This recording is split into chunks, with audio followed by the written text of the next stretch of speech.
colleague Matthias, the best thing in the world would be to leave it to you, the people. Now it's up to you to share what clearly, based on the cavernous emptiness we see in all of these spaces, is only going to be heard if you share it.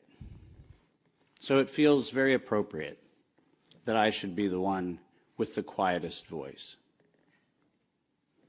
But let's let that lion roar, shall we?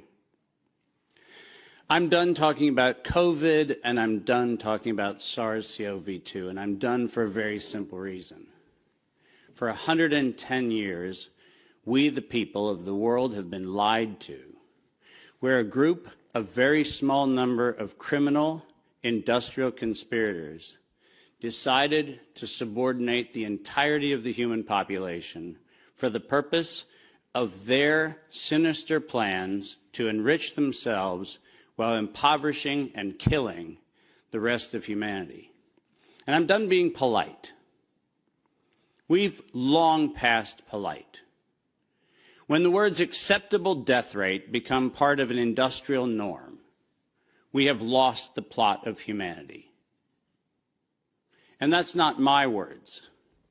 Those were the words of the World Health Organization and of Pfizer and of Moderna when they were given the authorization to begin the process of killing human beings in the interest of advancing their goals.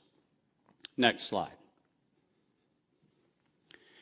And I'm also not going to sugarcoat this. This is a criminal cartel. We are acting as though there's some sort of redeemable quality somewhere in some esoteric layer that somehow or another the World Health Organization must have some salutatory benefit.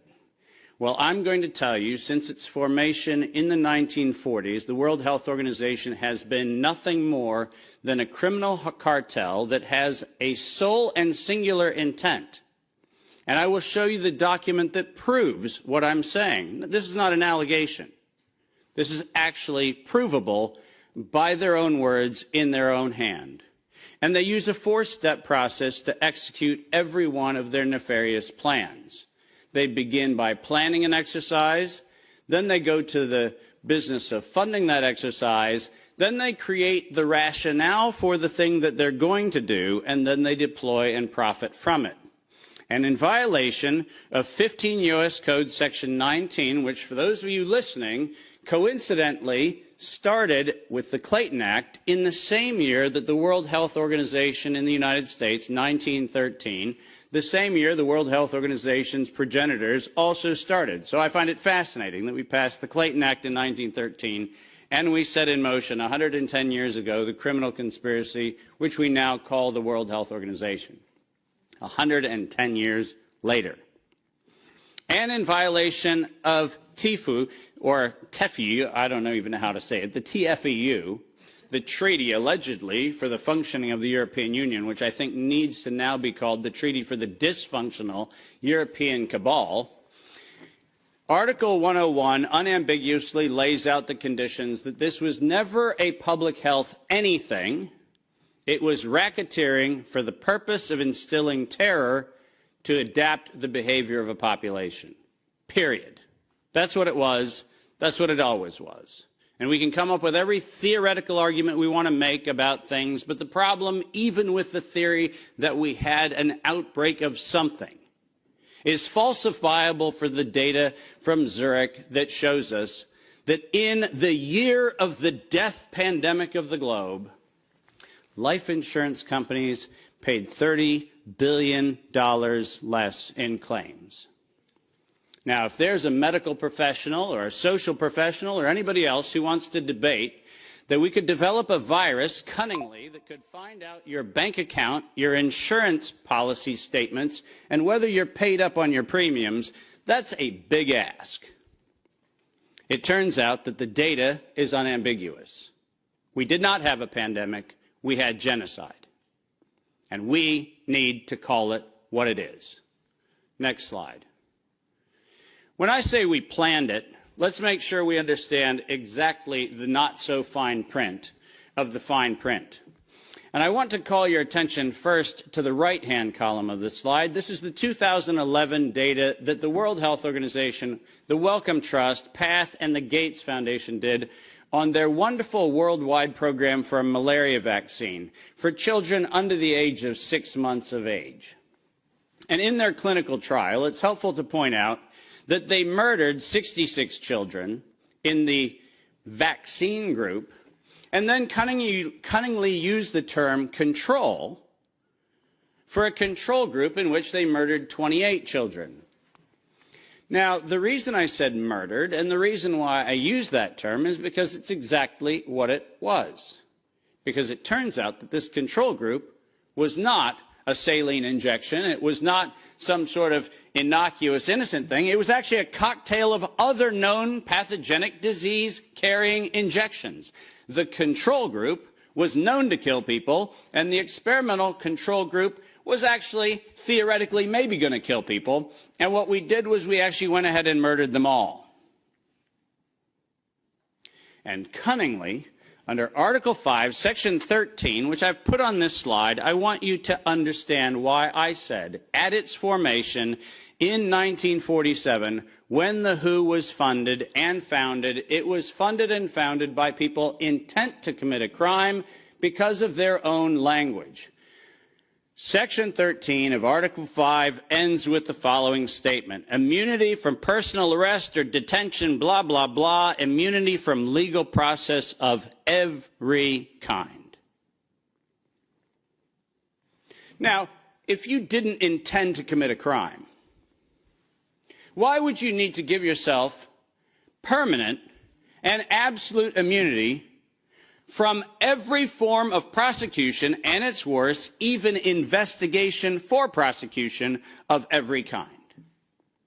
People sit there and pretend, well, that's like diplomatic immunity. Do you realize this isn't even meeting the standard of diplomatic immunity? This is a criminal organization who set in motion their own law to protect themselves against crimes they knew they were going to commit. And when I say they knew they were going to commit, I mean they knew it. Because their first Director General, none other than Dr. René Sand, who happened to be in the hospitality of the Germans in Dachau in 1940 earlier, in 1947, mysteriously, with the largesse of the Rockefeller Foundation, was nominated to become the first Director General of the WHO. And within 5 short years, René Sand decided to authorize the real purpose of the WHO in writing by then Director General Dr. Brock Chisholm, who advocated for population control as its primary objective. Does that sound like public health to anyone in this room? This is not public health. This is the advancement of the same genocidal program that began with the Carnegie Foundation's funding of the eugenics office at Cold Spring Labs in the United States in 1913 under the philanthropy of Andrew Carnegie. People, stop fooling yourself. We debate the leaves on the tree of what we call this pandemic thing, but we're not going to the root. This was an organized crime, racketeering entity set up to give itself first absolute immunity and then execute its plans to make sure it controls who lives, who dies, and who gets any chance at life. And if you think that I am somehow inflating numbers, let me be unambiguous. Under every treatment of tax provision, if I were to tell you that there is an 88% controlling interest of any organization, you might conclude that that actually aggregates into a controlling interest. And it turns out that if we look at the foundation donations to the World Health Organization, 88% of those come from a single organization, the Gates Foundation. That constitutes a violation of every competitivist law in Europe and every competitivist law in the United States. This is absolutely not only not an independent, charitably funded donation, but more importantly, under the tax laws on both sides of the Atlantic, this constitutes directed donations which specifically are forbidden and do not have any place anywhere in the Charter of the World Health Organization or any of the UN-affiliated organizations. When I say this is a crime, I mean it's a tax crime, a racketeering crime, a money laundering crime, and now the crime of racketeering leading to murder and global terrorism. Next slide. I told you that the second thing after they plan it is they fund it. And why don't we use the criminals' language in their own words, because it's the best way to say it. When they actually planned the release of the use of a biologically modified chimera associated with the model derived from coronavirus, they actually said the following: to sustain the funding base beyond the crisis, we need to increase the public understanding for the needful medical countermeasures such as a pan-influenza or pan-coronavirus vaccine. Now, let me pause for just one moment and remind you that the crisis that they were speaking of was a crisis of diminishing funding. There was no health crisis. This was a crisis of their coffers were starting to run dry. That's the crisis. And let's read on. A key driver is the media, and the economics will follow the hype. We need to use that hype to our advantage to get to the real issues. Investors will respond if they see profit at the end of the process.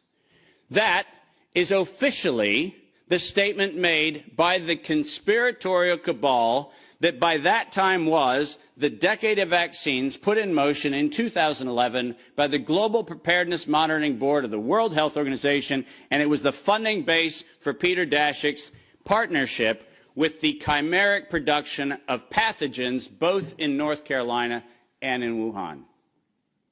So don't tell me that we have to do an investigation into where this came from. The criminals have admitted to it in their own words. Next slide. And now we get the fun one that no one in Congress is willing to address, which is the elephant in the room. On October the 21st, 2014, despite the multiple conversations between Senator Rand Paul and Anthony Fauci, where we've been told that Rand Paul has done everything he can to put Fauci on the ropes, he has had in his possession the letter that you see on the left. And it is the letter, conveniently on NIAID letterhead, sent to the University of North Carolina, Chapel Hill, which unambiguously states that during the gain-of-function moratorium, which, by the way, if we use the word moratorium, feels like that means you're supposed to stop. Why don't we go ahead and look at two pieces of this letter. First, the second bullet under Project One, which, by the way, was not part of the original grant. This was to look at the novel functions of the virus pathogenesis in vivo. You know what that means? In living systems. The grant was supposed to be clinical simulations and models, but this grant was modified with this letter to say we were going to authorize gain-of-function research during the moratorium in living systems. And then we love the last paragraph of this letter, which conveniently says, as your grant is currently funded, this pause is voluntary. How many times have you met a voluntary moratorium? And the best part about it is that if we look at the very last line, or continue to conduct the applicable gain-of-function research until the end of the currently active budget period. But here comes the problem. You know who is supplying the budget? An indefinite term, unlimited amount contract from DARPA and from NIH. Isn't it convenient to have a perpetually funded project that needs to stop when the money runs out, when you find out that there is no point where the money runs out because there is no end to the thing that has no end? And lest you think that I'm making an allegation, which I'm not, I'm making an accusation.